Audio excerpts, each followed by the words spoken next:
Welcome to the Social Media Church podcast. We have some exciting news today, and as always, I'm joined by the Jay Cranda. Jay, I'm excited about today's podcast. Yeah, and I'm broadcasting at a remote location inside of a TARDIS.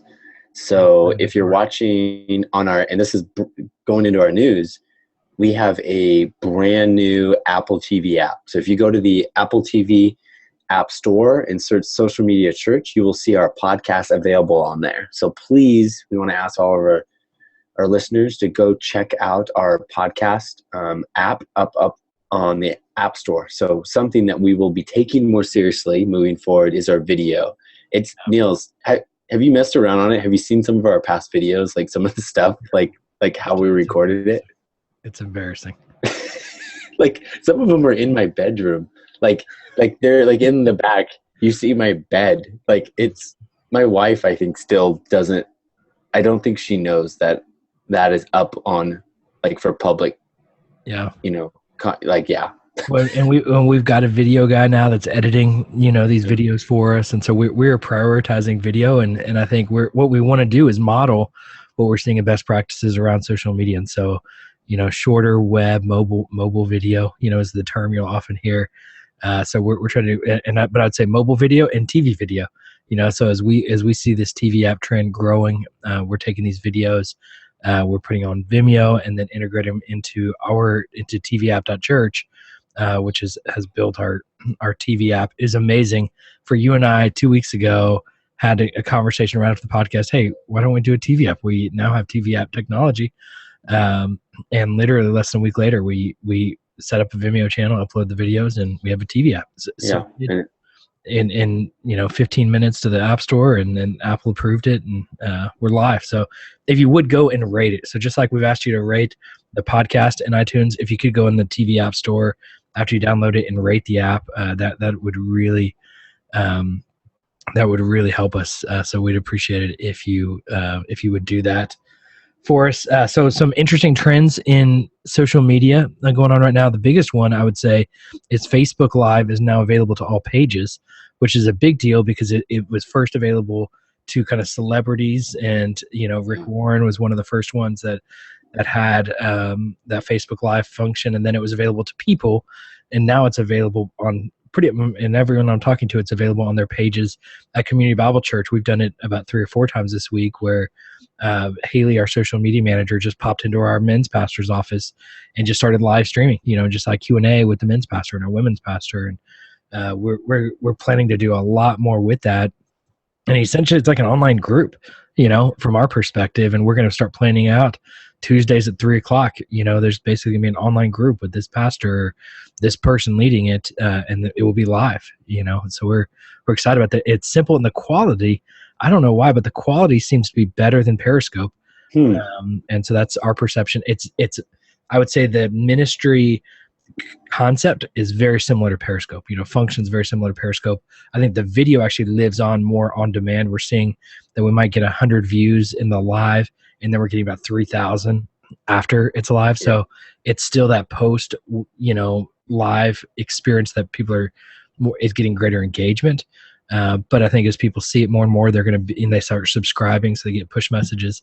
We're going to see that following increase. And it does feel, I know that was a problem with Periscope I love Periscope's interaction, and I think there's something there that's very,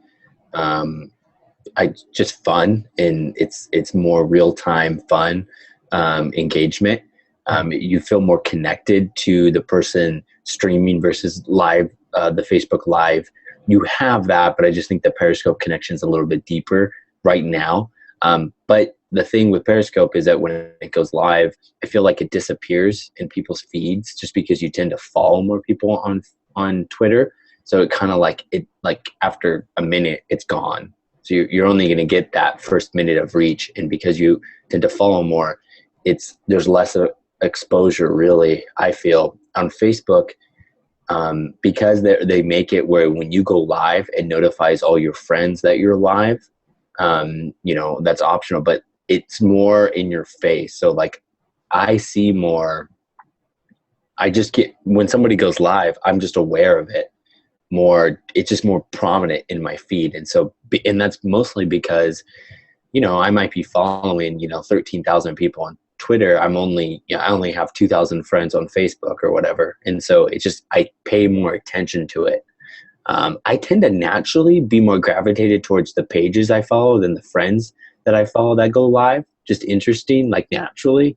I think I follow. I was following Mashable has been doing a lot of Yep. live Facebook stuff, and I'm interested on that. And I've had a couple friends do live stuff, and I haven't thought about it as percentages. I'm just saying this is my natural gut, where I'm just like, oh, that page has gone live. I'm curious what they're doing. And so I think that there's just more of a power on Facebook Live. Yep. I've tested on my personal stuff, and I really love the engagement. I thought it was fun, but I think just, again, Facebook is such it's just Facebook's becoming the default platform, and it is, and it's just a powerhouse with live and on demand.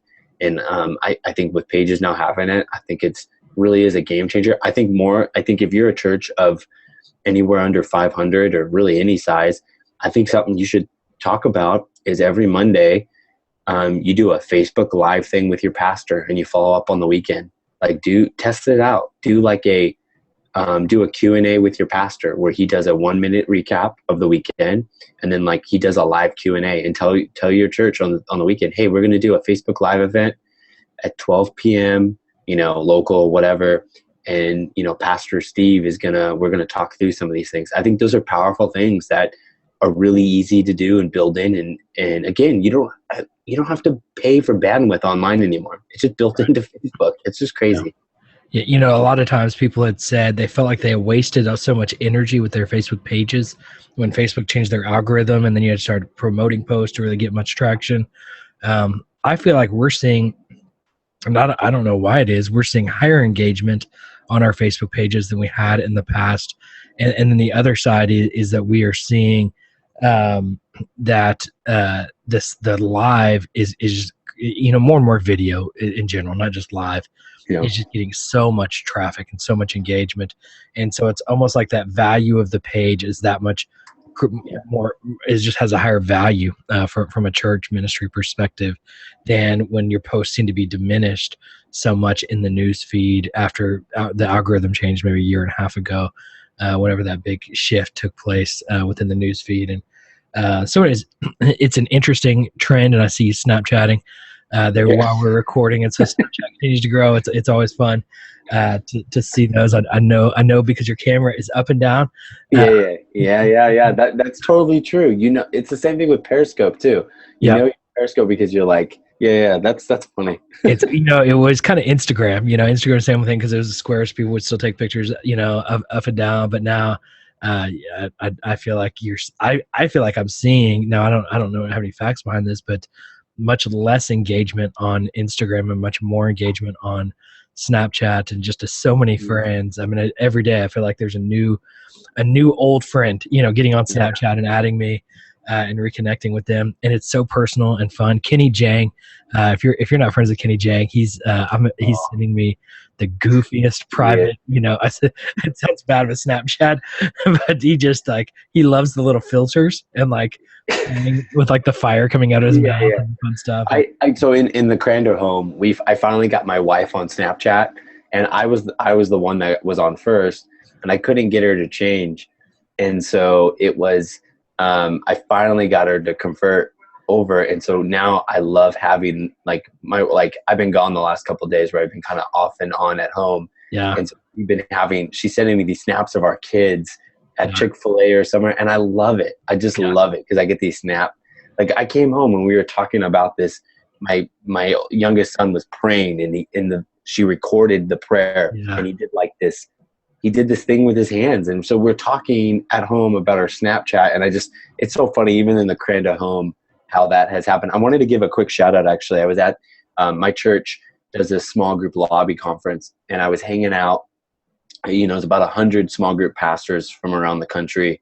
And Daniel Thomas from Highlands Church was there, and he listens to our podcast.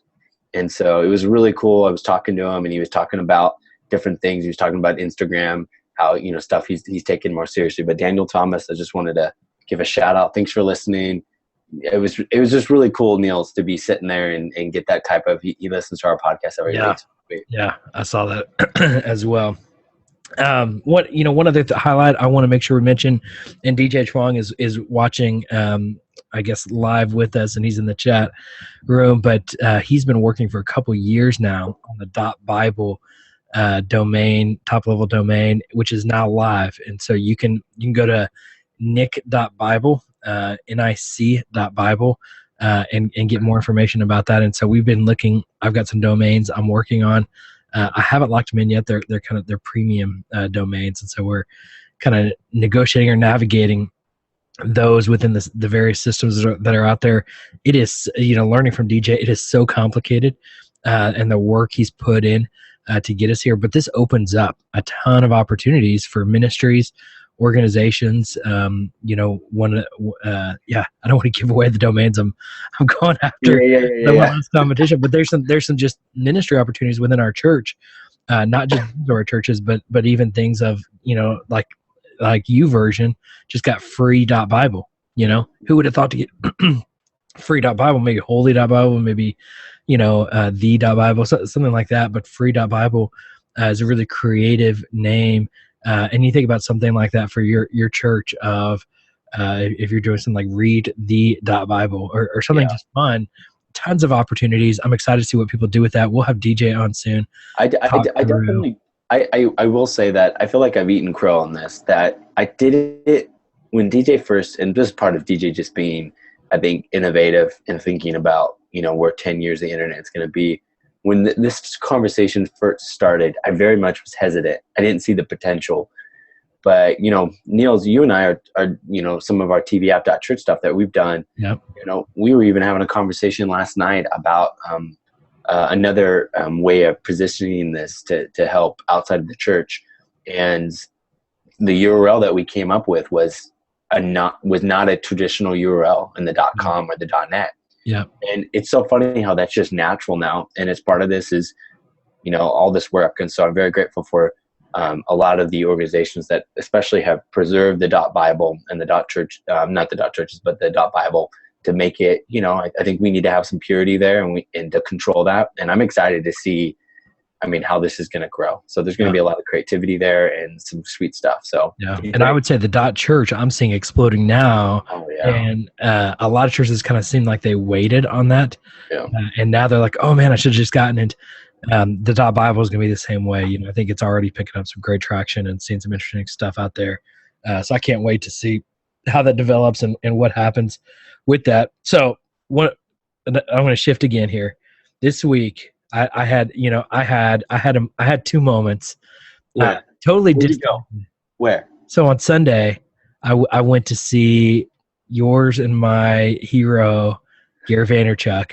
I got to tell you this, Jay.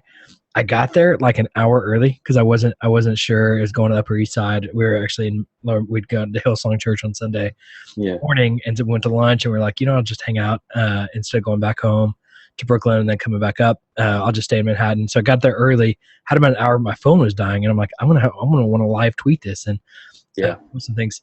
So I had to kill an hour, and my phone was dying. So I was just walking down the street like, where am I gonna charge my phone? Went to a Starbucks, no plugs in Starbucks. So I saw like a spa, like a manicure pedicure place, and I got a pedicure. Never had a pedicure in my life, but I walked in. I'm like, hey, can I charge my phone in here? And they're like, yeah, are you going to get a pedicure or manicure? And I'm like, how much? You're like, $18 for a pedicure. I'm like, okay. So I got a pedicure and got my phone charged while I waited for Gary, first time ever. So, side note. And I get in there and there's no cell phone signal inside this place. And they say no pictures or videos. And I'm like, a Gary V thing doesn't allow pictures or videos? Yeah. No, it wasn't Gary. It was somebody else was hosting it. And he was like a guest. But then the surprise to me too is, and I had like a back corner seat. I'd just gotten a ticket that morning. But what was awesome is they had a signing, the book signing afterwards, which I wasn't expecting. And so I was like front of the line for the book signing. So I got to go up, take a selfie with Gary V.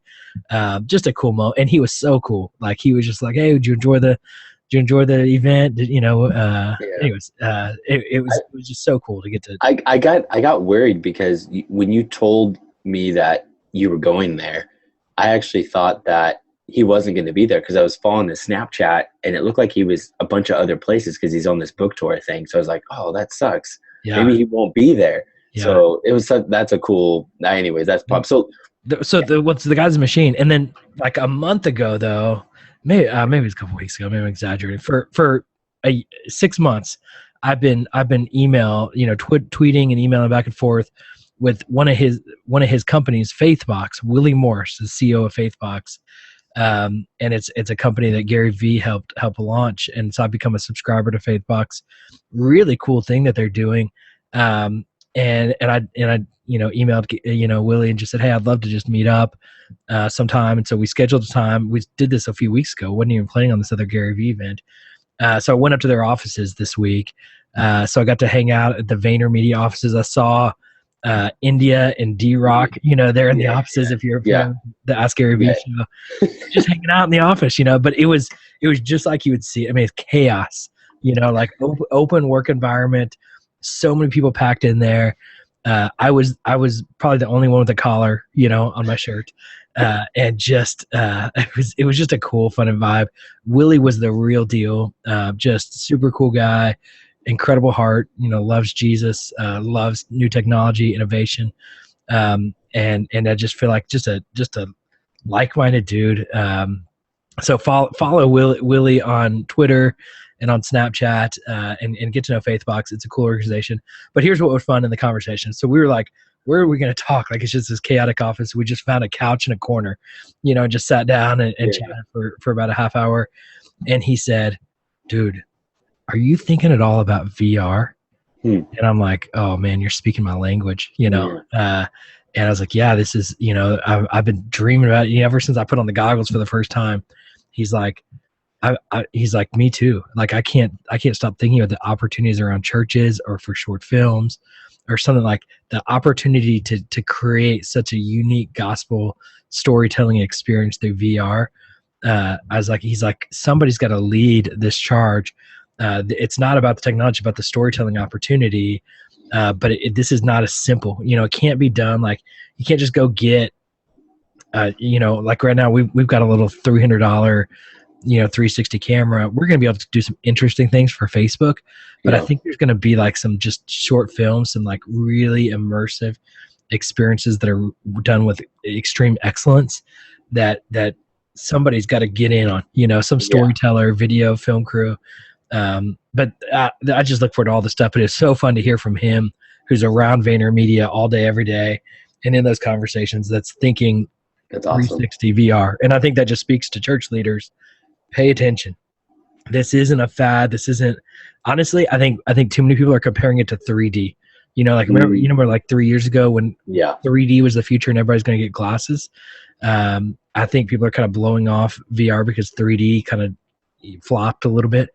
And I totally disagree with that. A 3D experience and a VR experience are two totally different things.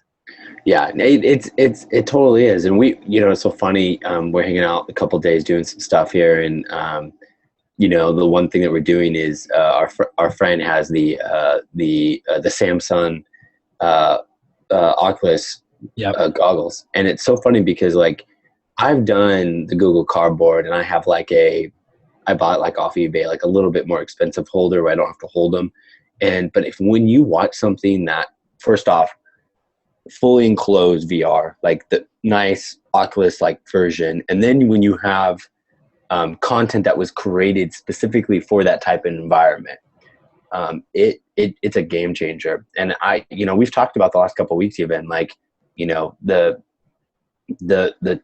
it's going to be easy.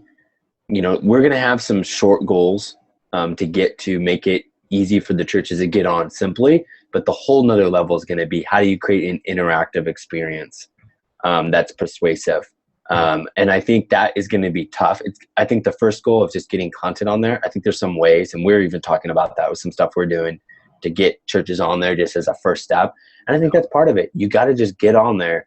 And then when you get on there, you learn what you need to do. And as a church, just experiment with it, mess with it. I think if you're not the one that has it, find someone that does, figure out, I think just to be able to say to somebody for evangelism reasons, hey, Did you know our church? You can check out our church on Oculus Rift Store. That is such a an evangelistic kind of, just check it out. And I think that's the power of just being able to leverage some of that technology to get into somebody's ear. And again, it's the same way when you have a beautiful website, well-branded website, when you're on Facebook, Snapchat, it tells somebody who's a non-believer, unchurched, that you value them. Again, the church cares so much about their buildings, which they should. I think there's a value there, but you need to care about your technology and your online presence and where you're at. And so I think it communicates. And I think we're going to see this shift. The same way if your church is on Xbox or PlayStation, that's a powerful communication that you care about the gamer or that generation. And so I think there's so much power there. And I'm specifically pumped to see the type of content churches are going to develop, because I think we can get on there quickly. But once we start creating the persuasive content, I think there's some cool stuff. Yeah. And I've said this before, and just, God, I think God's got to open or lead us towards some of those opportunities. And there's going to be some people that I think really take ownership of that medium as an artist. But what I know right now is that the porn industry and the gaming industry, they're investing millions and millions of dollars into VR. And I think the church has an opportunity here. And I think we should lead the way. How to creatively use this platform. And I think, the porn industry got to the internet first and fastest and invested heavily in it and honestly destroyed it, and I think we're having to redeem it.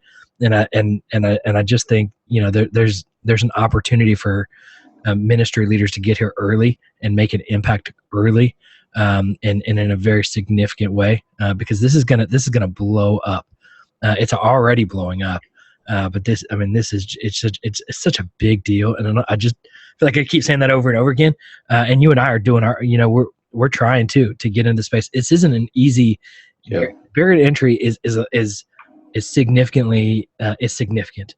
The expense, you got to learn a lot of things, but we can't just blow it off because it's a higher barrier to entry than some of the other things. One last conversation point that I want to have with you. We're talking about a lot of stuff in this episode. And two things actually, I want to address a comment that was made in the live chat here, is that Periscope has a limitation of 720p. And so we're talking about why the quality might be lower. So that's interesting to know. We'll kind of be tracking that.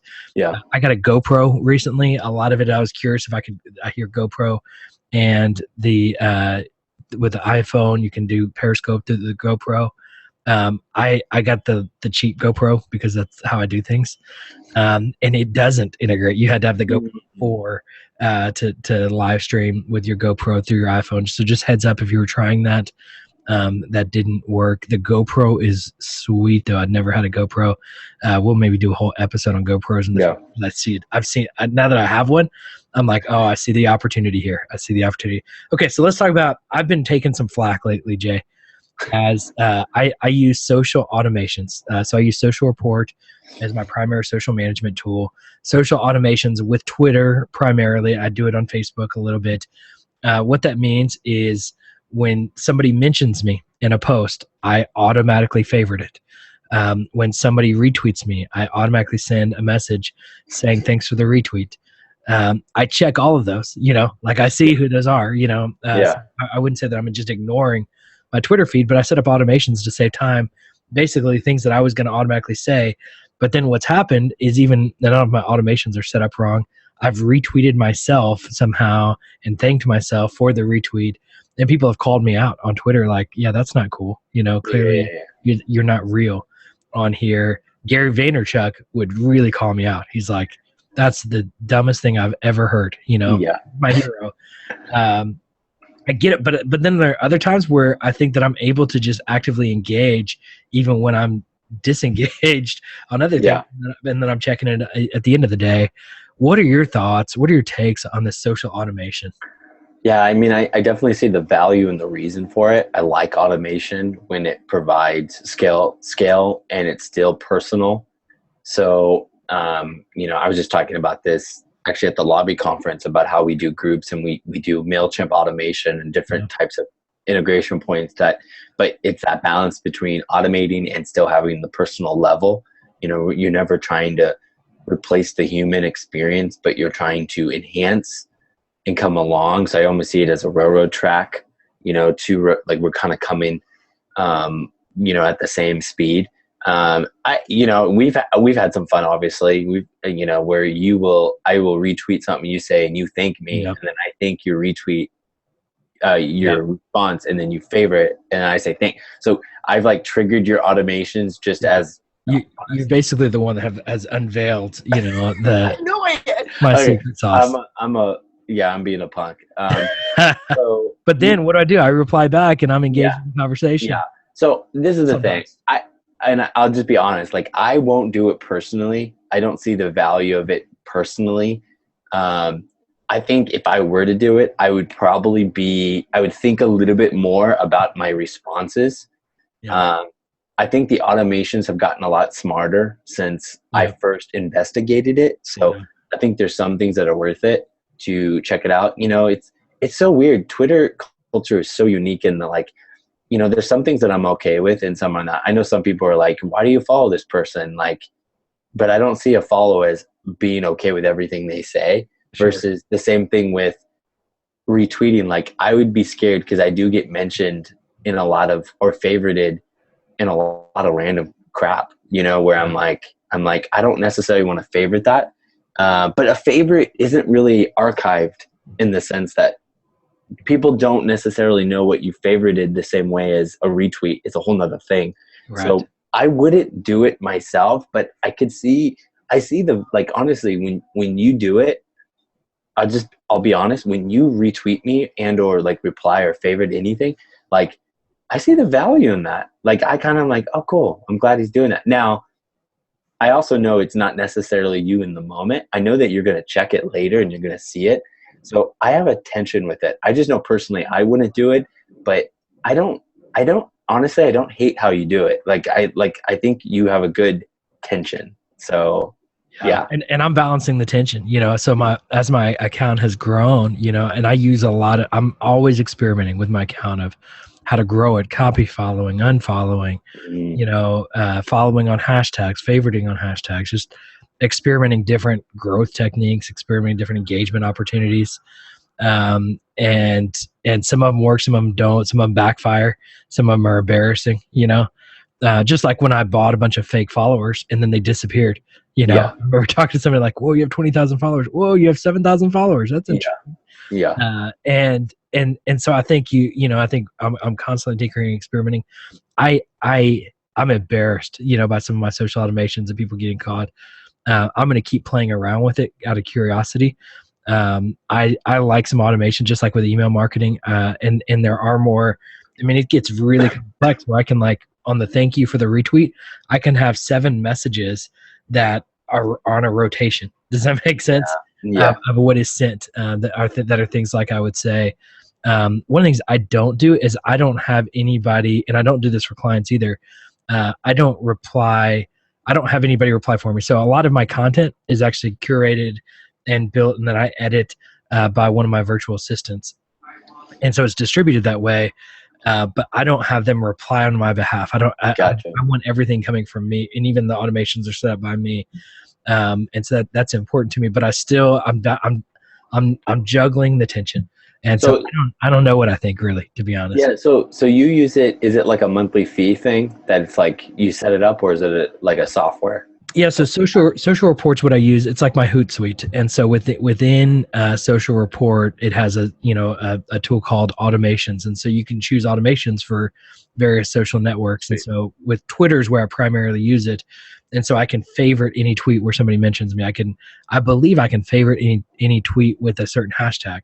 I can thank people for a retweet. I can auto follow people who follow me, who have at least 200 followers and have tweeted within the last 2 weeks. Does that make sense? Like these different filters of automation within the account. I like that one. Because that one, the way that one works is you get these people that just create accounts and they're just spam accounts and they're following you so you'll follow them back, but they're not really tweeting anything, or they're porn and they disappear. And so, but it's tedious, when you get, so many followers, and you get it's like I could spend all day just managing these systems. So I want to automate some of it so I can continue to grow and expand the impact. Yet I do want to keep a level of personalization to it. And I followed Gary Vee closely because I followed him when he had 80,000 followers. Now he's got 1 million plus, and he's still staying so personal with it. Yeah.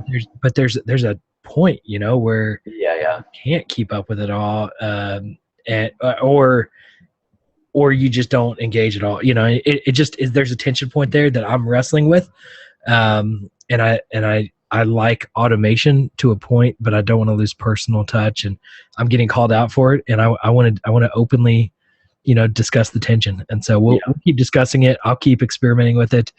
And I appreciate everybody's feedback, but please, if you see it, call me out and feel comfortable calling me out. I appreciate those who have called me out. And DJ has told us here live that there is a public way to filter all your favorites or all your likes, which is great. Twitter.com/jcranda/likes, which is, I probably like it's funny.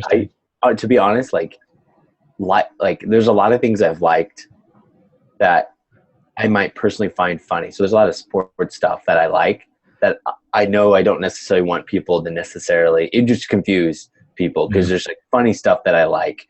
And so the like thing is interesting because I treat the likes so differently. Obviously I know you do too. So it's just like, it's like, that's a little jarring to think that now I don't think anybody in the right mind would, go through and look at that at a normal, you know what I mean? Like that's not a normal action. So that's so crazy, man. We talked everything: Facebook Live, Faithbox, Gary Vee visit, TV app, the Bible URL being live, and wow, we just kind of hit everything. Big day, lots going on in the world of social media. We appreciate everybody listening or now watching on our TV app. If you're watching on the TV app, here's another request I have. Will you Instagram it or just take a picture and post it on Snapchat with the hashtag SMC podcast? We would love to see you checking out the TV app. That is a labor of love for us, and we would love to see how you're using it or just that you're using it. Yep. And so we appreciate everyone listening or watching to this podcast. We will talk to you guys next week.